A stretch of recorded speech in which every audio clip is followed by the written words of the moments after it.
নতুন বছরের আগেই দুর্দান্ত উপহার পেল রাজ্য। এবার আরও কম সময়ের মধ্যেই রেলপথে পৌঁছে যাওয়া যাবে দক্ষিণ ভারতের বেঙ্গালুরুতে।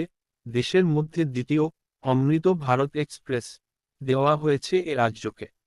অমৃত ভারত এক্সপ্রেস ভারতীয় রেলওয়ে দ্বারা পরিচালিত নো ফ্রিলস সুপারফাস্ট এক্সপ্রেস পরিষেবা। ঘন্টায় গতিবেগ 130 কিলোমিটার।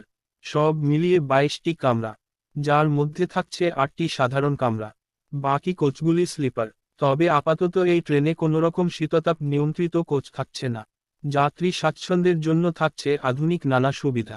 প্রতিটি কোচে CCTV camera, digital display board, পর্যাপ্ত চার্জিং পয়েন্ট, আধুনিক শৌচালয় সহ নানা সুবিধা থাকছে এই ট্রেনে। ট্রেনটিতে চিত্তরঞ্জন লোকোমোটিভ ওয়ার্কস দ্বারা নির্মিত 2টি লোকোমোটিভ রয়েছে। ট্রেনটি প্রায় 1800 জন যাত্রীকে পরিষেবা দেবে। এর ফ্যান এবং সুইচগুলি আধুনিক ডিজাইনে সজ্জিত। প্রতিটি